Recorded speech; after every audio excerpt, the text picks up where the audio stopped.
दूर किसी जंगल में मानो चिड़िया अपने शौहर मुन्नू के साथ रहा करती थी। मुन्नू का दूध का कारोबार था। वो अपने बाड़े में गाय भैंसों का दूध धोया करता था और उसकी बीवी मानो उस दूध को अपनी दुकान में बेचा करती थी। जंगल के सब परिंदे मानो चिड़िया से ही दूध लिया करते थे। मानो बहन, आज मुझे दूध कुछ ज्यादा चाहिए। मेरे घर मेहमान आ रहे हैं और जब मैं पहले आपसे दूध लेकर गया था तो उसमें मक्खी गिरी हुई थी। आज मुझे साफ दूध देना। तोता भाई, आप कैसी बातें करते हो? मेरा दूध साफ होता है और मेरी दुकान में एक मक्खी तक नहीं है। फिर भी मैं आपको दूध बड़े ध्यान से दे देती हूँ। ये मानो चिड़िया की दुकान पे हर वक्त रश रहता है और मेरे पास कोई भी नहीं आता। पता नहीं मानो चिड़िया ने ऐसा क्या जादू कर दिया है जंगल के परिंदों पर, जो इसी के गुण गाते रहते हैं। फिर भोले कव्वे के जहन में एक तरकीब आती है। वो दूसरे जंगल में अपने दोस्त कुल्लू कव्वे के पास जाता है। आओ भाई जी, आज कैसे मेरे घर का रास्ता भूल गए हो, जो आज इतनी सुबह मेरे पास आ गए हो? यार कुल्लू, मैं एक बहुत ज़रूरी काम आया हूँ। तुम्हें तो पता है ना कि मैं दूध बेचता हूँ और मेरी दुकान के सामने मानो चिड़िया की दुकान है। हाँ भोला भाई, मुझे पता है। और मुझे ये भी पता है कि तुम दूध में पानी मिलाकर बेचते हो। पानी तो सब मिलाते हैं, मैं कोई नया काम नहीं करता। तुम तो मुझे ऐसे कह रहे हो जैसे मैं ही पानी मिलाता हूँ और कोई भी नहीं मिलाता। कुल्लू भाई, आप मेरी बात सुनो। आपने मानो चिड़िया के पास ग्राहक बनकर जाना है और उससे दूध लेने के बहाने उससे पूछना है कि वो ऐसा क्या करती है कि जंगल के सब परिंदे मानो चिड़िया से ही दूध क्यों लेते हैं। भोला भाई, आप फिक्र नहीं करो, मैं कल ही आपका ये काम कर दूंगा। फिर भोला कौवा वहां से वापस अपनी दुकान पर आ जाता है और मानो चिड़िया तब तक सब दूध बेचकर वापस अपने घर जा चुकी होती है। अगले दिन मानो चिड़िया को दुकान पर आए कुछ ही देर हुई होती है कि कुल्लू कौवा वहां पहुंच जाता है। ये चिड़िया, मुझे दूध तो देना। मैंने सुना है कि तुम्हारी दुकान का दूध बहुत अच्छा होता है और जंगल के सब परिंदे तुमसे ही दूध लेते हैं। ऐसा क्या जादू कर रखा है तुमने, जरा मुझे भी बताओ। कौवा भाई, मैंने तो कोई जादू नहीं किया हुआ। बस मैं तो अपने गाय भैंस का दूध धोकर लाती हूँ और इसको खालिस ही बेचती हूँ।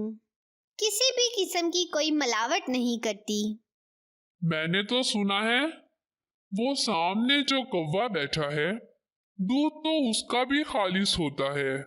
फिर क्यों जंगल के सब परिंदे तुम्हारे से ही दूध लेते हैं? ये जादू नहीं तो और क्या है? कौवा भाई, दूध खालिस होने से कुछ भी नहीं होता। दूध के साथ साथ दुकान भी खालिस हो तो सोने पे सुहागा होता है। ए चिड़िया बहन, कैसी बातें करती हो? अब ये दुकान खालिस कैसे होती है? कौवा भाई, दुकान में गंदगी हो और मक्खियों का राज हो तो वो दुकान कहाँ खालिस रहती है। मेरी दुकान देखें और उस कौवे की दुकान देखें। मेरी दुकान कितनी साफ है और उस कौवे की दुकान पर गंदगी और मक्खियों का राज है। इसी वजह से भोले कौवे की दुकान पर कोई भी दूध लेने नहीं जाता। मानो चिड़िया की बातें सुनकर कुल्लू कौवा वापस चला जाता है। जी कुल्लू भाई, क्या खबर लाए हो मानो चिड़िया से? क्यों उसकी दुकान से जंगल के सब परिंदे दूध लेने जाते हैं? भोला भाई, उसके पास अपनी गाय और भैंसें हैं जिनका खालिस दूध बेचती है मानो चिड़िया, और उसने अपनी दुकान पर बहुत ज्यादा सफाई रखी हुई है जिसको ग्राहक पसंद करते हैं। और तुम्हारी दुकान कम, गंदगी का ढेर ज्यादा लगती है। कुल्लू भाई, मुझे मशवरा दो। मेरे पास तो अपनी भैंसें नहीं हैं। अगर मैं खालिस दूध बेचता हूँ तो मुझे नफ़ा नहीं नुकसान होगा, इसलिए मैं दूध में पानी मिलाता हूँ। अब तुम ही बताओ मैं क्या करूँ। तुम ऐसा करना, जब भी मानो चिड़िया अपनी दुकान पर दूध लेकर आए तो मैं इसको बातों में लगाऊंगा। तुम उसके बर्तन से दूध निकालकर पानी डाल देना। जब जंगल के परिंदे लेकर जाएंगे तो खुद ही दूध लेना छोड़ देंगे। अगले दिन भोला कौवा और कुल्लू कौवा मानो चिड़िया के आने से पहले ही दुकान पर पहुंच जाते हैं।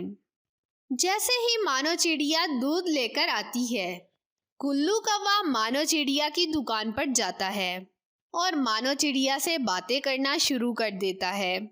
फिर भोला कौवा चुपके से जाता है और मानो चिड़िया के बर्तन से दूध निकालकर उसमें पानी डाल देता है। कुछ ही देर में मिट्ठू तोता मानो चिड़िया के पास दूध लेने आता है। मानो चिड़िया, मुझे 1 लीटर दूध देना। मेरा बच्चा घर पर भूखा है, मैंने उसको दूध पिलाना है। मानो चिड़िया मिट्ठू तोते को दूध दे देती है और मिट्ठू तोता दूध लेकर चला जाता है। कुछ ही देर में मिट्ठू तोता वापिस आता है। मानो चिड़िया, आपकी दुकान का दूध बहुत पतला है। ये दूध कम और पानी ज्यादा है। तुम इतने अरसे से हमें दूध दे रही हो, अब तुम्हारी नीयत में लालच आ गया है। ये अपना दूध रखो, मुझे नहीं चाहिए। तोते की बातें कुल्लू और भोले कौवे के साथ सब जंगल के परिंदे भी सुन रहे थे। वो सब परिंदे मानो चिड़िया की दुकान छोड़कर भोले कौवे की दुकान से दूध लेने लग जाते हैं। अब तो कुल्लू और भोले का रोज का मामूल बन गया था। कुल्लू मानो चिड़िया को बातों में लगा लेता और भोला कौवा मानो चिड़िया के दूध में पानी मिला देता। मानो चिड़िया सारा दिन परेशान रहती और भोला कौवा सब दूध बेचकर चला जाता। मुझे समझ में नहीं आता, तुम मुझे खालिस दूध निकाल कर देते हो, फिर मेरा दूध इतना पतला कैसे हो जाता है? ये जरूर भोले कौवे की कोई शरारत होगी। हम ऐसा करते हैं कि जब तुम दूध लेकर दुकान पर जाओगी तो मैं छुपकर बैठ जाऊंगा और देखूंगा कि भोला कौवा क्या करता है, क्यों हमारे साथ ऐसा होता है। मानो चिड़िया हर रोज की तरह दुकान पर आती है तो भोला कौवा और कुल्लू कौवा आ जाते हैं। कुल्लू कौवा मानो चिड़िया को बातों में लगाता है और भोला कौवा उसके दूध में पानी डाल देता है। मुन्नू बैठा सब देख रहा होता है। बीवी, तुमने मुझे पहले क्यों नहीं बताया कि जब से ये कौवे दुकान पर आना शुरू हुए हैं तब से हमारा दूध बिकना कम हो गया है। फिर मुन्नू सारी कार्रवाई मानो चिड़िया को बता देता है। अगले दिन मुन्नू जंगल के सब परिंदों को इकट्ठा कर लेता है और भोले और कुल्लू की बेईमानी सबको दिखाते हैं। जब भोला कौवा मानो चिड़िया के बर्तन में पानी डाल रहा होता है तो सब परिंदे भोले के पास आ जाते हैं और भोले को रंगे हाथों पकड़ लेते हैं। जंगल के सब परिंदे मिलकर कुल्लू और भोले की इतनी बेइज्जती करते हैं कि वो शर्मिंदा होकर जंगल से भाग जाते हैं। इस कहानी से हमें ये सबक मिलता है, किसी की तरक्की को देखकर साजिश करने से बेहतर है मेहनत की जाए और अपना मुकाम हासिल किया जाए।